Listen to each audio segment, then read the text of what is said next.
श्री कृष्णा, जय श्री राधे। बोलो बृहस्पति देवता की जय। बृहस्पतिवार के दिन हमें बृहस्पतिवार की कथा या पढ़नी सुननी चाहिए। इसीलिए हम बृहस्पतिवार की व्रत कथा की शुरुआत करते हैं। बोलो श्री बृहस्पति देवता की जय। श्री गणेशाय नमो नमः।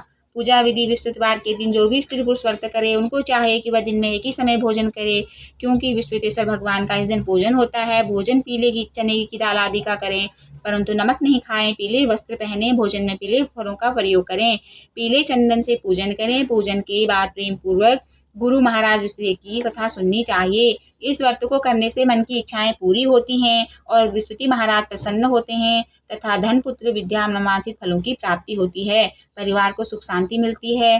इसलिए यह व्रत सभी स्त्री पुरुषों के लिए सर्वश्रेष्ठ और अति फलदायक है। इस व्रत में केले का पूजन करना चाहिए।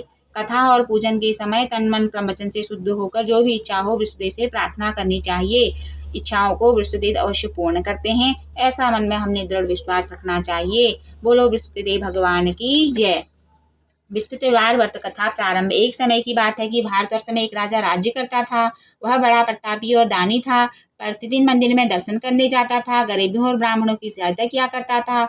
यह सब बातें उसकी रानी को अच्छी नहीं लगती थी। वह न तो व्रत करती थी, न ही गरीबों को दान देती थी और राजा से भी ऐसा करने को मना किया करती थी। एक दिन राजा शिकार खेलने वन में गया हुआ था।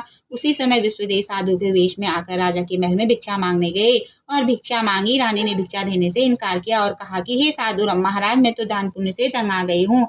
मेरे पति सारा धन लुटाते रहते हैं। मेरी इच्छा है कि हमारा धन नष्ट हो जाए, फिर न रहेगा बांस और न बजेगी बांसुरी। साधु ने कहा, देवी तुम तो बड़ी अजीब हो। धन संतान तो सभी चाहते हैं, पापी भी पुत्र की ओर धन की इच्छा करता है। यदि तुम्हारे पास धन है तो भूखों को भोजन दो, प्यासों के लिए प्याऊ बनाओ, मुसाफिरों के लिए धर्मशाला खुलवाओ। जो निर्धन अपनी कंवारी कन्याओं का विवाह नहीं कर सकते उनका विवाह करवा दो। ऐसे और कई काम है जिनके करने से तुम्हारा यश परलोक में फैलेगा। परंतु रानी पर उपदेश का कोई भी प्रभाव न पड़ा। वह बोली, महाराज आप मुझे कुछ न समझाइए, मैं ऐसा धन नहीं चाहती जो हर जगह बांटती फिरूं। साधु ने उत्तर दिया, यदि तुम्हारी ऐसी इच्छा है तो ऐसा ही होगा। तुम ऐसा करना कि बृहस्पतिवार को घर को गोबर से लीपना, अपने केसों को धोना, केसों को धोते समय स्नान करना, राजा से कहना कि वह हजामत बनाए, भोजन में मांस मदिरा खाना, कपड़ा धोबी के हाथ धुलने के लिए डालना। ऐसा 7 बृहस्पतिवार करने से तुम्हारा सारा धन नष्ट हो जाएगा। इतना कहकर वह साधु महाराज वहां से चले गए। जैसा वह साधु कह गए थे कि रानी ने वैसा ही किया। 6 बृहस्पतिवार ही बीते थे कि उनका समस्त धन नष्ट हो गया और सारा परिवार दोनों समय भोजन के लिए तरसने लगा तथा सांसारिक भोगों से दुखी रहने लगा। तब राजा ने रानी से कहा कि तुम यहाँ पर रहो, मैं दूसरे देश को जाता हूँ, क्योंकि यहाँ पर मुझे सभी मनुष्य जानते हैं, इसलिए मैं कोई कार्य नहीं कर सकता हूँ। देश चोरी परदेश भीख के बराबर होती है। ऐसा कहकर राजा परदेश चला गया। वहाँ जंगल में जाकर लकड़ी काटता और उन्हें शहर में बेचता। इस तरह उन्हें जीवन को व्यतीत करने लगा। इधर राजा के बिना रानी दुखी रहने लगी। किसी दिन भोजन मिलता, किसी दिन जल पीकर रह जाती थी। एक समय रानी और उसकी दासी को 7 दिन तक भोजन नहीं मिला तो रानी ने अपनी दासी से कहा, यहाँ पासी नगर में मेरी बहन रहती है, वह बड़ी धनवान है, तुम उसके पास जाओ और उससे पासे बेजर मांग कर ले आओ, जिससे कुछ समय के लिए गुजारा हो जाएगा। इस प्रकार रानी की आज्ञा मानकर दासी रानी की बहन के पास गई और रानी की बहन उस समय पूजन कर रही थी, क्योंकि उस समय बृहस्पतिवार का दिन था। दासी रानी की बहन से बोली कि हे रानी, मुझे आपकी बहन ने भेजा है, मुझे 5 सेर बेजर दे दो। दासी के कई बार कहने पर भी रानी की बहन ने उत्तर नहीं दिया, क्योंकि उस समय वह बृहस्पतिवार की व्रत कथा सुन रही थी। जब दासी को कोई उत्तर नहीं मिला तो वह बहुत दुखी हुई और वापस अपने नगर आकर बोली, हे रानी, आपकी बहन बहुत धनी है, वह छोटे लोगों से बात नहीं करती है। मैंने उससे 5 सेर बेजर मांगा तो उन्होंने कोई उत्तर ही नहीं दिया। रानी बोली, इसमें उसका कोई दोष नहीं है। जब बुरे दिन आते हैं तब कोई सहारा नहीं देता है। अच्छे बुरे का पता तो विपत्ति में ही आकर लगता है। जो ईश्वर की इच्छा होगी वही होगा। यह सब तो हमारे भाग्य का दोष है। इधर रानी की बहन ने सोचा कि मेरी बहन की दासी आई थी, परंतु मैं उससे बोली नहीं तो वह बहुत दुखी हुई होगी। यह सोच कथा को सुन और विष्णु भगवान का पूजन समाप्त कर वह अपनी बहन के घर चल दी। बहन के पास आकर बोली, बहन, जब तक तुम्हारी दासी आई थी तो मैं बृहस्पतिवार का व्रत कर रही थी। जब तक कथा होती है तब तक न उठते हैं न बोलते हैं, इसलिए मैंने बोली। कहो दासी, आपने क्यों भेजा था? रानी बोली, बहन, तुमसे कोई बात छिपी नहीं है। हमारे घर अनाज नहीं था, इस कारण मैंने दासी को तुम्हारे पास 5 सेर बेजर लेने के लिए भेजा था। रानी की बहन बोली, बृहस्पति भगवान सभी मनोकामना को पूरी करते हैं, शायद तुम्हारे घर में कहीं अनाज रखा हो। इस प्रकार के वचन सुनकर रानी जब अंदर गई तो वहां उसे एक घड़ा बेजर का भरा मिल गया। तब रानी और उसकी दासी तो बहुत ही खुश हुई। दासी कहने लगी कि हे रानी, वैसे भी हमको भोजन नहीं मिलता तो हम रोज ही व्रत करते हैं। अगर आपकी बहन से व्रत की विधि कथा पूछ ली जाए तो इसे हम भी किया करेंगे। रानी की बहन ने कहा, बहन बृहस्पतिवार के व्रत के क्या नियम है? तब रानी की बहन ने बताया कि बृहस्पतिवार के व्रत में चने की दाल और मुनक्के से विष्णु भगवान के केले का जड़ का पूजन करो, दीपक जलाओ, पीला भोजन करो, कहानी करो। इस प्रकार करने से गुरु भगवान प्रसन्न होते हैं, अन्न पुत्र धन देते हैं, मनोकामनाओं को पूर्ण करते हैं। इस प्रकार रानी और दासी दोनों ने निश्चय किया कि बृहस्पति भगवान का पूजन हम जरूर करेंगे। 7 दिन बाद जब बृहस्पतिवार आया तो उन्होंने व्रत रखा। दासी गुड़साल में जाकर चना गुड़ बीन लाई तथा उसकी दाल से केले का जड़ तथा विष्णु भगवान जी का पूजन किया। अब पीला भोजन कहाँ से आए? दोनों बड़ी दुखी हुई, परंतु उन्होंने व्रत किया था, इस कारण गुरु भगवान प्रसन्न थे। 2 थालों में सुंदर पीला भोजन लेकर आए और दासी को देकर बोले, ये तुम्हारे लिए और रानी के लिए भोजन है। दासी भोजन पाकर बड़ी प्रसन्न हुई और रानी से बोली, रानी जी भोजन कर लीजिए। वह महात्मा हम दोनों को 2 थाल में भोजन दे गए। इस प्रकार रानी और दासी दोनों ने गुरु भगवान को नमस्कार कर भोजन प्रारंभ किया तथा अब वह प्रत्येक बृहस्पतिवार को गुरु भगवान जी का व्रत, विष्णु भगवान जी का पूजन करने लगी। बृहस्पति भगवान की कृपा से रानी के पास फिर धन हो गया। रानी और दासी विचार करने लगी कि न जाने राजा किस हाल में होंगे, उनकी कोई खोज खबर भी नहीं आई है। उन्होंने गुरु भगवान से प्रार्थना की। उधर राजा दुखी होकर जंगल में एक पेड़ के नीचे आसन जमाकर बैठ गया। वह अपनी पुरानी बातों को याद करके रोने लगा। तब उस जंगल में बृहस्पति देव एक साधु के रूप में धारण करके आए राजा के सामने आकर बोले, हे लकड़हारे, इस सुनसान जंगल में किस चिंता में हो? राजा ने दोनों हाथ जोड़कर प्रणाम किया और उत्तर दिया, महात्मा जी आप सब कुछ जानते हैं, मैं क्या कहूँ? यह कहकर वह रोने लगा और साधु को आत्मकथा सुनाई। महात्मा जी ने कहा, तुम्हारी पत्नी ने बृहस्पतिवार के दिन वीर भगवान का निरादर किया था, जिसके कारण तुम्हारी यह दशा हुई थी। अब तुम चिंता को दूर करके मेरे कहने पर चलो तो तुम्हारे सब कष्ट दूर हो जाएंगे और भगवान तुम्हें पहले से अभी अधिक धन संपत्ति देंगे। देखो तुम्हारी पत्नी ने भी बृहस्पतिवार का व्रत आरंभ कर दिया है और तुम भी बृहस्पतिवार का व्रत करके चने की दाल व गुड़ जल के लोटे में डालकर केले का पूजन करो, फिर कथा कहो और सुनो। ऐसा करने से भगवान तुम्हारी सभी मनोकामनाओं को पूरी करेंगे। साधु के ऐसे वचन सुनकर राजा बोला, हे प्रभु, मुझे लकड़ी बेचकर इतना पैसा नहीं मिलता जिससे मैं भोजन के उपरांत कुछ बचा सकूं। मैंने रात सपने में अपनी पत्नी को व्याकुल देखा है, मेरे पास कुछ भी नहीं जिससे उसकी खबर मंगा सकूं। साधु ने कहा, राजन, तुम किसी बात की चिंता मत करो। बृहस्पतिवार के दिन तुम रोजाना की तरह लकड़ियां लेकर शहर जाओ, तुमको रोज से 2 गुना धन प्राप्त होगा, जिससे तुम भली भांति भोजन कर लोगे तथा बृहस्पति देव की पूजा का सम्मान भी आ जाएगा। बृहस्पतिवार की कहानी इस प्रकार से है। बोलो बृहस्पति देव भगवान की जय, बोलो विष्णु भगवान की जय। बृहस्पति देवता की कहानी। प्राचीन काल में एक ब्राह्मण था, वह बहुत ही निर्धन था, उसकी कोई संतान नहीं थी, वह नित्य पूजा पाठ करता था। उसकी पत्नी बहुत मलिनता के साथ रहती थी, वह स्नान नहीं करती थी, किसी देवता का पूजन भी नहीं करती थी, प्रातःकाल उठते ही भोजन करती थी, बाद में कोई अन्य कार्य करती थी। इससे ब्राह्मण बहुत दुखी था। भगवान की कृपा से ब्राह्मण के यहाँ एक कन्या पैदा हुई। धीरे धीरे वह कन्या बड़ी होने लगी। वह प्रातःकाल स्नान करके विष्णु भगवान जी का जाप करने लगी, बृहस्पतिवार को व्रत करने लगी, अपने पूजा पाठ को समाप्त कर पाठशाला जाती और अपनी मुट्ठी में जौ भरकर मार्ग में डालती जाती। वहीं जौ सोने के होते जाते, लौटते समय उनको बीनकर घर ले आती थी। एक दिन वह कन्या सोने के सूप में जौ साफ कर रही थी और उसकी माँ ने उसे देख लिया और कहा, हे बेटी, सोने की जौ को फटकने के लिए तो सोने का सूप होना चाहिए।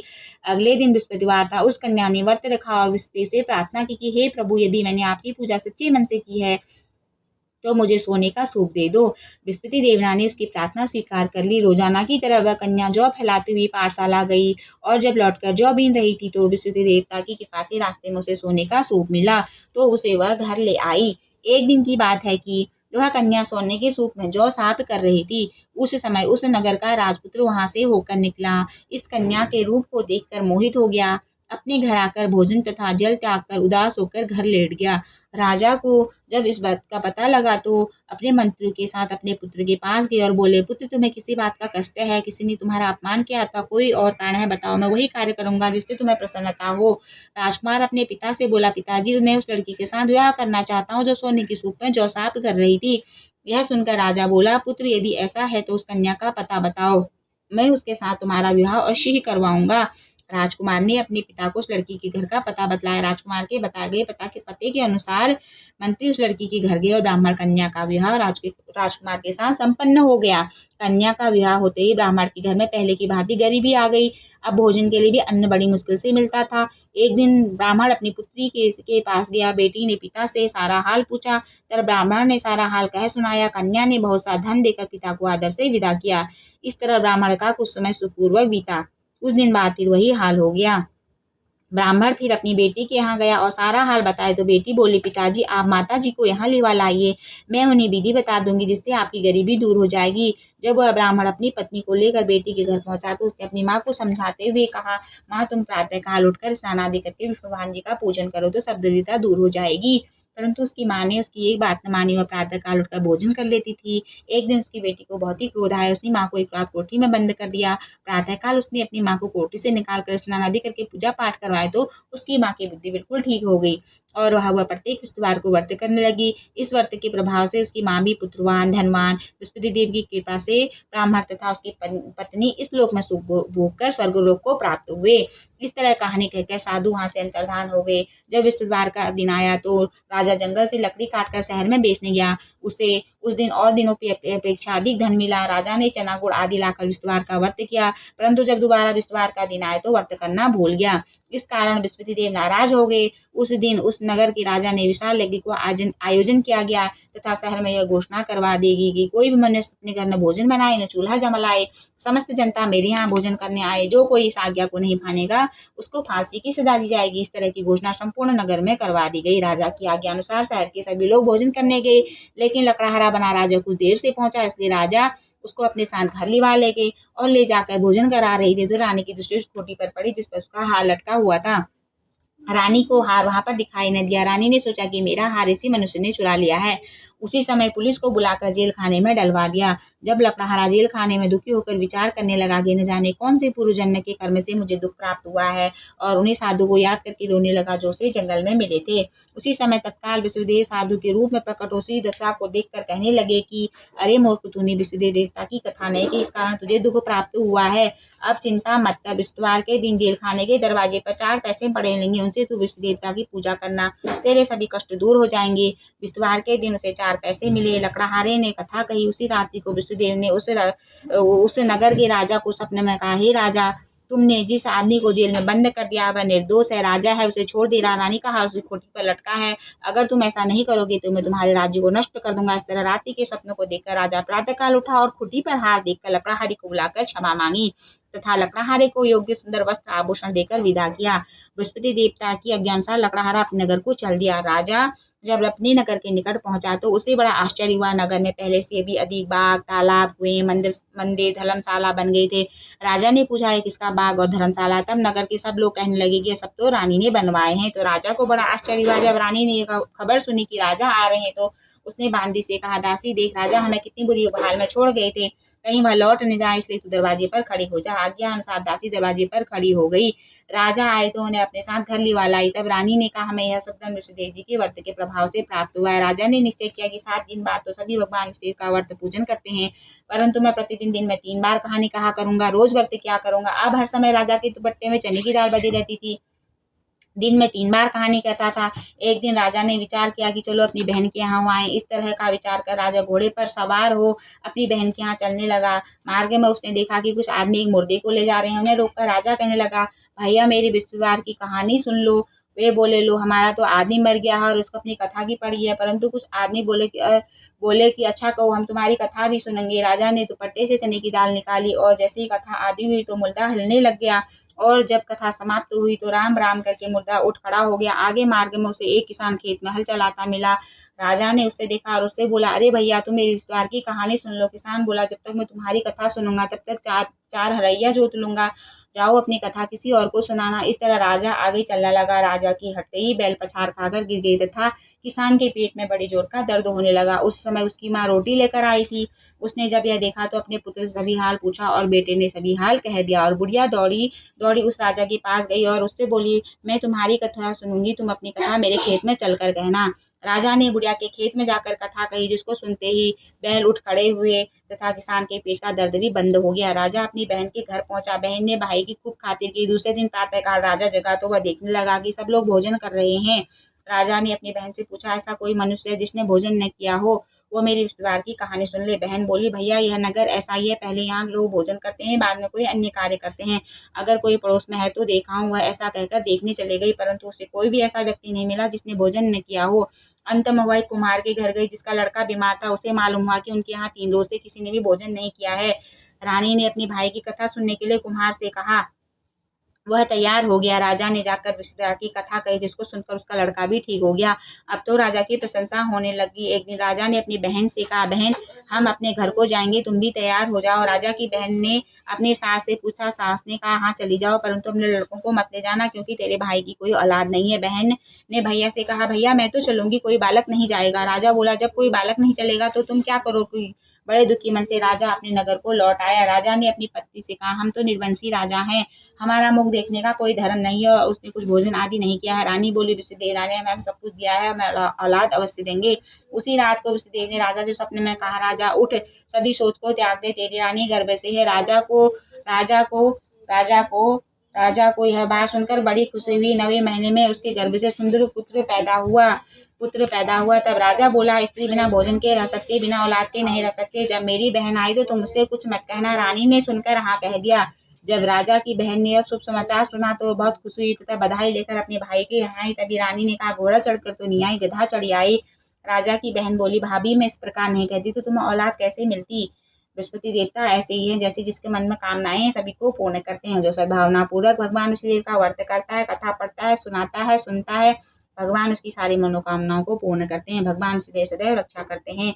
संसार में सद्भावना से भगवान जी का पूजन व्रत करके सच्चे हृदय से उनका मनन करते हुए जयकारा बोलना चाहिए। संसार में सद्भावना से भगवान जी का व्रत पूजन करके सच्चे हृदय से उनका मनन करते हुए जयकारा बोलना चाहिए। संसार में सद्भावना से भगवान जी का व्रत पूजन करते सच्चे हृदय से उनका मनन करते हुए जयकारा बोलना चाहिए। बोलो विष्णु देवता की जय, विष्णु भगवान की जय। बृहस्पति देवता की आरती। ओम जय बृहस्पति देवा, स्वामी जय बृहस्पति देवा, छिन्न छिन्न भोग लगाऊं कंदली फल मेवा। तुम पूर्ण परमात्मा, तुम अंतर्यामी, जगत पिता जगदीश्वर, तुम सबके स्वामी। चरणामृत निज निर्मल, सब पातक हरता, सकल मनोरथ दायक, कृपा करो भरता। तन मन धन अर्पण कर, जो जन शरण पड़े, प्रभु प्रकट तब हो कर, आकर द्वार खड़े। दीन दयाल दया निधि, भक्तन हितकारी, पाप दोष सब हरता, भव बंधन हारी। सकल मनोरथ दायक, सब संशय तारो, विषय विकार मिटाओ, संतन सुखकारी। जो कोई आरती तेरी प्रेम सहित गावे, ज्येष्ठानंद बंधन सौ सौ निश्चय पावे। सब बोलो विष्णु भगवान की जय, बोलो विष्णु देवता की जय।